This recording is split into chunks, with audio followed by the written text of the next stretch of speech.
Delighted that you're here, and I hope you brought a Bible with you. And I encourage you to turn to 1 Peter chapter 4. You might put a marker there because that's where we're going to be spending our time, is in 1 Peter chapter 4. 1 Peter chapter 4. I want us to begin by looking at verse 1. There Peter writes, saying, "Therefore, since Christ suffered for us in the flesh, arm yourselves also with the same mind, for he who has suffered in the flesh has ceased from sin." I want to pay attention to this phrase, arm yourselves. We often, in a cursory reading of 1 Peter chapter 4, jump right into the fact that he talks about sin at verse 3, and that what Peter is saying is that we need to stay away from sin, and he does, and we'll get to that in a moment. But before he ever gets to that, he says, arm yourselves. Are you armed? Do you continue to go around armed? Do you think you need to be armed? Arm yourselves, the text says. What does arm mean? Well, it means to equip or to arm, BDAG says. Leonidas says it means to prepare, to make ready. Thera says it means to arm or to furnish with arms. So it gives the idea of being armed like an army is armed and prepared. It gives the idea of making preparation, making ready for something. To be equipped. Sometimes we're not equipped. We're not ready. Let's go back to the army illustration. The army goes ready to go into battle, but they don't have all the weapons they need. They don't have all the men they need. And so they're not equipped and they're not ready. So the idea of arming yourself is the idea of being armed like an army. Linsky observed this. He said this word that is translated arm yourselves is any useful tool and a military weapon only where the context speaks of a soldier or war, which is not the case here. Don't misunderstand Linsky. Linsky is saying that's not the similar connotation. What he's saying here in this context, there is no mention of a soldier, there's no mention of war, but it's still the same concept of arming yourself like a soldier. Here it is not in the sense of a literal arming yourself. That's not what's involved. Now, how does arm yourselves fit into the context that we're talking about? Well, let's start with verse 1 again. Verse 1 begins with the word therefore. When you see the word therefore, it always points backwards to something that has already been said. Again, if I were to begin a conversation with you and I walked up and I said, well, therefore, you'd say, well, wait a minute, I missed part of that conversation. Tell me why you said therefore. Why did he say therefore? He points back chapter 3, verse 18 and the verses that follow thereafter. And there he says, for Christ also suffered once for sins, the just for the unjust. He goes back and talks about the suffering of Christ, how he endured the cross for our benefit. I know that's what he's talking about, and that's what he's pointing back to, because he says, therefore, since Christ also suffered for us in the flesh, he mentions it again. So since Christ has suffered for us, therefore, he says, arm yourselves. Now, let's go a little bit further. Listen, again, we're talking about how arming yourselves fits into the context. You arm yourself with the same mind, he says. The same mind? What does the word mind mean? Leonidas says the word mind means the way of thinking, the disposition, the manner of thought, the attitude. So you see, Christ suffered for you, and he did so with a disposition, with a mindset, with an attitude that he had that caused him to be one who was willing to give his life for our sins. Now, I'm learning something from that. I am to arm myself with the same mind. In other words, to have the same mind means I have the same attitude he had, his same intent and his same way of thinking. So I need to go back and look at Christ and his suffering for us. What was his attitude in that? What was his disposition? What was his manner of thinking in the middle of all of that? You see, Christ was interested in the spiritual result over any physical problems. Go back to verse 18 of our context. For Christ suffered for us once for sin, the just for the unjust, that he might bring us to God. You see, what he was interested in was that spiritual result more so than any suffering he had to go through to obtain that result. That's the attitude he had. That was the intent that he had. So the text is saying, arm yourselves with that same mindset, that you would be more interested in the spiritual result over any physical problems you endure in the process. You see, he was willing to do God's will regardless of the consequence. I want to do what God wants me to do. Now I have to suffer in order to do that, but I'm willing to do that, whatever God's will might be. Now let's see what the point is. What's his point?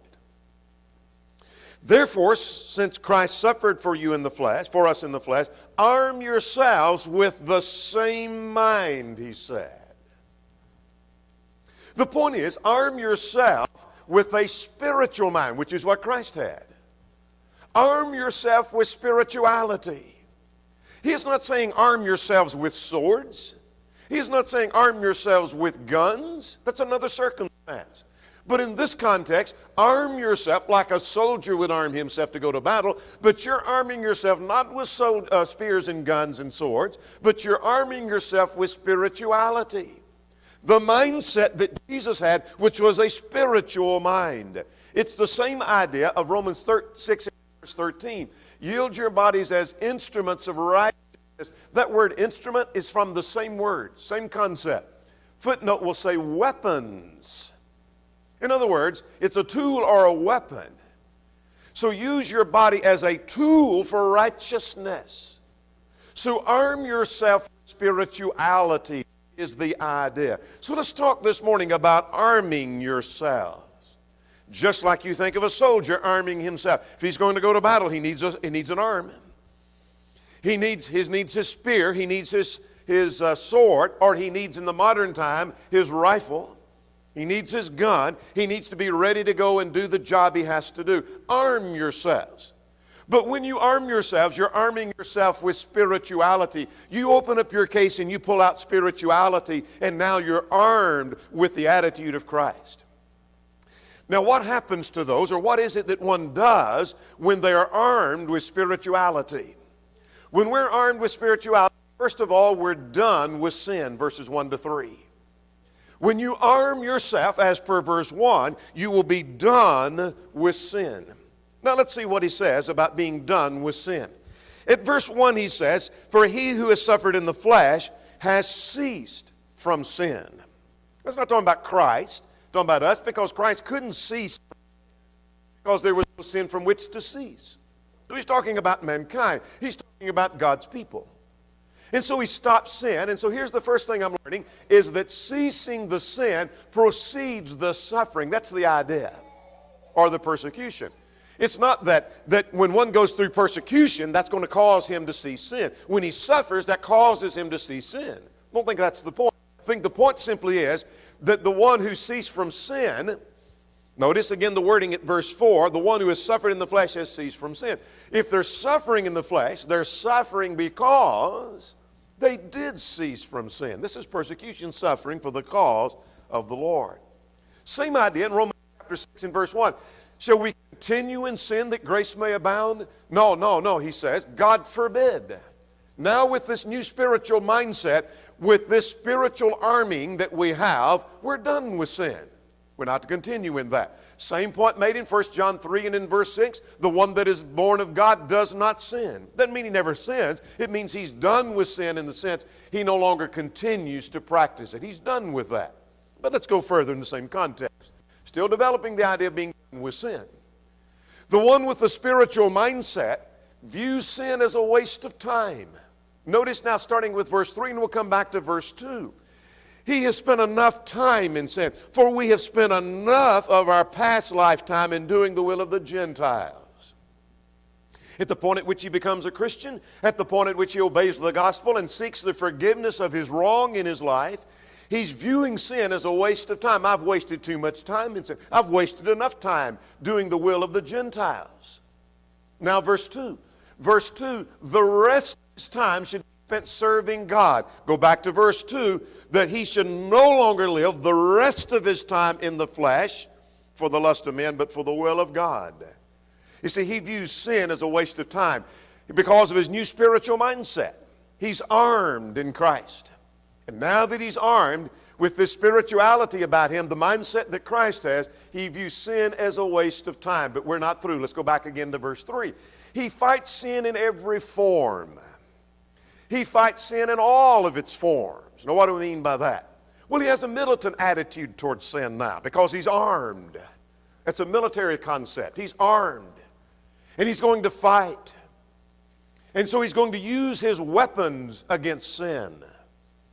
He has a militant attitude towards sin. But I want you to notice 6 things that are mentioned here at verse 3. When we walked in licentiousness, in lust, drunkenness, revelries, drinking parties, and abominable idolatries. Now, obviously, that's not an exhaustive list. But here's some things I learned from that list. That is, he's going to fight sin in all of its forms, whether it's an overt act like licentiousness or lasciviousness, or thoughts that grow into greater sin like lust. See, he mentions both in this context. So one who is armed, who's arming himself, he's fighting sin in all forms, not just the overt act, but the lust that would grow into greater sin. But furthermore, he fights sin whether it's something excessive like drunkenness, or it's something in moderation like the drinking parties, the drinking bouts. See, he doesn't just fight the excess of sin, he fights the moderation of sin. He fights sin whether it's something obvious like idolatry, someone bowing down before an idol, that's quite obvious, or it's something more subtle like revelry. All 6 sins have just been listed. He fights sin in all of its form. So one who is armed, who's armed themselves, they're done with sin. But here's a second thing. Notice now at verse 4, they're going to be viewed as strange. If you're armed and you go around armed spiritually, armed with spirituality, you're going to be viewed as strange. Look at verse 4. In regard to these, they think it strange that you do not run with them to the same flood of dissipation, speaking evil of you.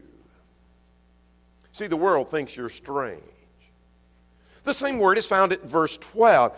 Beloved, do not think it strange concerning the fiery trials, which is to try you. Same word. What does that mean? Bedak means to be astonished or surprised. That's interesting. They think it's strange. They're surprised. They're astonished. There says it means surprised or astonished by the strangeness and novelty of a thing. Do you ever see somebody who's doing something so different from the way you do things? The way you've always known, you're kind of surprised at the novelty of it. This is quite different. You've never seen anything quite like this. In other words, they look at you as being odd and different from all the rest. You don't fit in other words. You're armed with spirituality. You've got a different mindset than the rest of the world. Now, here's the reason they look at you as odd. And something of a novelty is because you're not like them. Go back to verse 4. Go back to verse 4. In regard to these, they think it strange that you do not run with them in the same flood of dissipation. What does that mean? The English Standard says the same flood of debauchery. The New International translate that the reckless and wild living. You see, they think you're odd because you don't do the same things they do. They run with wild living. They live like they want. They follow their own lust and their own desires, and you don't do that, and they think you're odd. So they view you as odd and strange and surprising, and you're a novelty. Why? Because you don't drink. You're a novelty because you don't drink. They think you're odd. It's just strange to me that you won't take a drink. And it's kind of odd to me, they may say to you, that we have a Christmas party and you won't come because there's drinking going on. This is strange. Who's like that? Who even has that kind of objection? They think you're odd because you don't laugh at filth that they laugh at. And they may think you're odd because you don't watch the same movies. They tell you at work about the movie they've been watching, and you ought to go, and they invite you to go with them, and you say, no, I'm not interested. And you're a novelty. It's kind of odd that you wouldn't do that. And they think it odd that you don't dance. You won't come to this gathering because there's going to be a dance afterwards, and it's just kind of odd to me that you're just kind of a strange bird that you won't do that. And you won't violate the law. You see, what we ask you to do, I realize that what we're asking you to do here at work may be a violation of the law, but you say you won't do that to save your job? What a novelty that is. And it's absolutely amazing that you're not willing to tell a little lie, but you might make a little more money. You see, you're viewed as something strange because of your spiritual mindset. And here's what they do because of that. Go back to verse 4. Are you back at verse 4 with me? In regard to these, they think it strange that you do not run with them to the same flood of dissipation, speaking evil of you. They think you're strange. We know why they think you're strange. Here's what they do. They speak evil of you. You see, they're not content to live different than you, and you live different from them. They're not content with that. They either think that you need to live like them or you need to suffer their ridicule.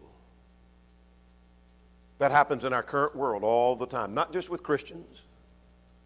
Happening in the political world. You either conform to my way of thinking or you're the subject of my ridicule for not thinking like I think. And so they think you're strange. So if you arm yourselves with spirituality, that's how you go armed. And you open up your case, instead of pulling out a rifle, you pull out spirituality, and you're armed with that. You're going to be done with sin, and you're going to be viewed as strange. You're going to see prospects. Verses 5 and 6. You're going to see prospects. You see, at verse 5, you're going to see all the world as giving an account. Look at verse 5.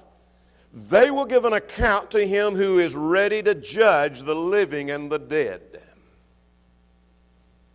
Those who are armed with spirituality views all the world as those who give an account. They don't just view them as merely different than they are, or bad people or even terrible sinners. That they may be. They may be terrible sinners. They may be bad people. They may be sinners.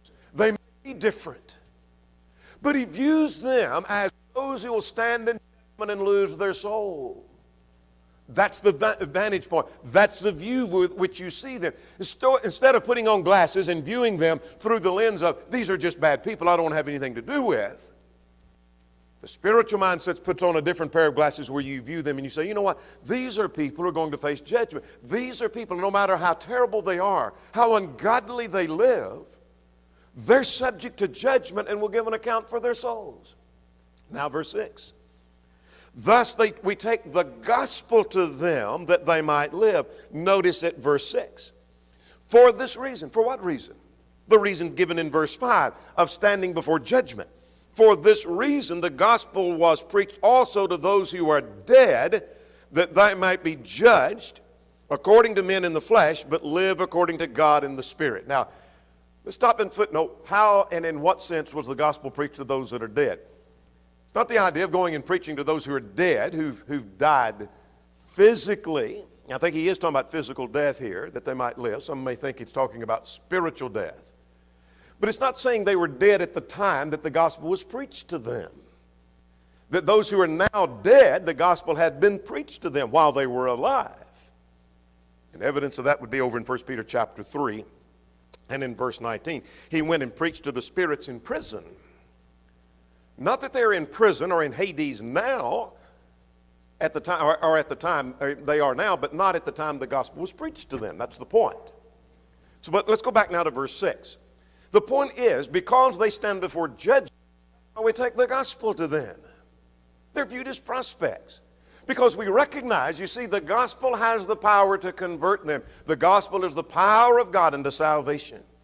So yes, this is a terrible sinner over here. And yes, this one is living in sin. And yes, this one is a homosexual. And yes, this one is living in adultery. And yes, that one is an idolater. But the gospel has the power to change them. In fact, the gospel has the power to change the worst of sinners. Paul said that he was the chiefest of sinners. He was voicing his opinions that Christian ought to be killed, and it converted him. So you arm yourselves. You're done with sin. You're viewed as strange. You're going to see prospects. But verse 7, and we'll come back and pick up verse 2 and verse 6. The one who arms himself is serious about God. The one who arms himself is serious about God. Look at verse 7. But the end of all things is at hand. Therefore be serious and watchful in your prayers. Now, first of all, the seriousness is in view of the end. Now, there's one of three possibilities here, two of which we'll put on the screen. The end may refer to the destruction of Jerusalem. Many think so. And so, in view of this tragic event coming before them, then we need to be serious about God. Well, that was true. That's what Matthew 24 urged. And so that's not a false concept or false doctrine. It may not be what this passage is talking about. There's no in fact, none of the three positions I'm going to suggest to you are erroneous concepts. They just may not fit this passage. So yes, in view of the destruction of Jerusalem, before it was coming, it was going to be a time of tribulation, a time of difficulty for the people of God, and so they need to be serious about their service to God. That's one possibility. The second one, which I think probably is the case, that he's simply saying that the end of time is nearer now than it's ever been. When it's at hand, he doesn't mean in this context, I think, that it's about to happen, if this be true, but that it's closer now than it's ever been. Romans chapter 13, now is our salvation nearer than when we first believed. We're closer now to salvation or eternity and heaven or hell than we've ever been. Romans 13 in verse 11. Another possibility, not on the screen before you, is that he means end or telos or aim. That is the culmination of all things. That is, the goal is going to be completed. And that ultimately would point then to the end of time. But whatever the case may be, the point's going to be the same. And that is, we need to be serious in view of the end, whether it's the end in the sense of a major event taking place, or the end of time, or the culmination of all things. In view of the end, what do we need to be? Notice at verse 7, we need to be serious. Go back to our text at verse 7. But the end of all things is at hand. Therefore, because of that, be serious. What does it mean to be serious? It means to be prudent. With focus on self-control, reasonable, sensible, serious, keep one's head. In other words, that's in contrast to one that is not focused on the spiritual. Now get the picture. Are you serious? Therefore, in view of the end, whatever that may be, because of that taking place, therefore be serious, the text says.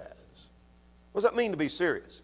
Well, in contrast to one who's not spiritually minded, he's not focused on the spiritual, what we need to do is be prudent, have self-control, be reasonable, be sensible, keep one's head, keep your focus in the right direction. Now let's go further, same verse. That will be manifested in watching in prayer. Look at verse 7. But the end of all things is at hand, therefore be serious and watchful in your prayers. You see, prayer is an indicator of spiritual depth. How deep is your spirituality? How good is your arms that you're armed with? In other words, a soldier goes out and he carries a rifle that hasn't been serviced or hasn't been cleaned and shoddily made. He's not well armed because it may not do the job. If your spirituality doesn't have some depth to it, it may not do the job. We need to be armed with deep spirituality is the idea. And prayer is an indicator of spiritual depth. So we watch by praying. One of the ways in which I watch is through prayer. I'm praying about things that are a concern for me. New American Standard 95 translates that we are to be of a sober spirit for the purpose of prayer. Not just watchful in prayer, but be of a sober spirit, of a sober mindset, of a serious mindset for the purpose of prayer. You can't truly pray like we ought to pray if our mindset is not serious. But let's go further. Let's go to verses 2 and 6. Now we said verse 7, verse 2, and verse 6. If we're serious about God, verse 7, we're going to live for the will of God. Look at verse 2. Look at verse 2. You see, when we're serious about God, we're going to live for God's will. Now, verse 2 makes this point in contrast to our own desires. That he should no longer live the rest of his time in the flesh for the lust of men, but for the will of God. See, if you're serious about God, that's a contrast to doing whatever you want to do. Your own desires, you're serious about doing the will of God. Now, verse 6. Verse 6. We're going to care very little what men think, or what men want, or what men may like. Notice it, verse 6. For this reason the gospel was preached to those also who are dead, that they might be judged according to men in the flesh, but live according to God in the Spirit. It doesn't really matter much what men think. When I have a spiritual mindset, when I'm armed spiritually or with spirituality, I will care very little if men like what we do. But let's go further. The one who is armed spiritually, we arm ourselves. We're going to be done with sin, be viewed as strange, see prospects. We're going to be serious about God. But verses 8 and 9, we're going to hold brethren as dear. When we don't hold brethren as dear, it's because we don't have that spiritual mindset. But when we are armed with spirituality, we're going to have fervent love, as per verse 8. But above all things, have fervent love for one another, for love will cover a multitude of sins. But that short verse said a lot. Notice he said above all else, but above all things. He is not saying that love for your brethren is far more important than your love for God. That's not what he's saying, above all things. That love for your brethren is more important than your worship and your service to God. That's not what he's saying. But in the context of our relationships, and particularly our relationship among brethren, what is first and foremost in our relationships is our love for one another. And then he describes that as being fervent love. That idea for fervent means to stretch out like the string of an instrument. I don't play stringed instruments or any kind of instrument for that matter. But those of you who play a guitar or something of that nature, where you tighten that string and you stretch that string on the instrument, the same concept of stretching that string is the idea of this fervent love. That you stretch it out. In other words, it's active and it's exerted. It's not just something you hold in your mind. It's not something you merely say, but you exert that. It's stretched out, is the idea. But then he says, that kind of love will hide a multitude of sins. Go back to verse 8. But above all things, he said, above all things, above everything in your relationships, make sure you love one another fervently and hide a multitude of sins. In other words, love is forgiving. It doesn't mean love overlooks sin. It doesn't mean love ignores sin. God said, as many as I love, I rebuke. Revelation 3. But it means he looks beyond the sin to doing them some good. So maybe you've been done wrong by someone. Fervent love.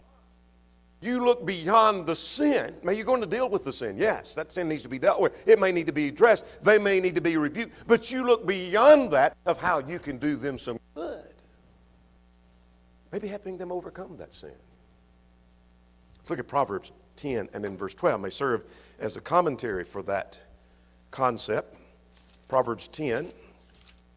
And notice in verse 12, hatred stirs up strife, but love covers all sins. Now, how does love cover all sin? Well, love helps us deal with the sin. Love helps us forgive that sin. We see that in 2 Corinthians chapter 2. But there's something else about holding brethren dear. Verse 9, hospitality without grudging. Notice what else he says at verse 9. He says, be hospitable to one another without grudging. Hospitality means to be generous to guests. Here in this context, not necessarily in all others. He's talking about hospitality shown among Christians. You say, how do you know? Look at verse 9. Be hospitable to one another, that one another relationship that we so often see scattered throughout the New Testament.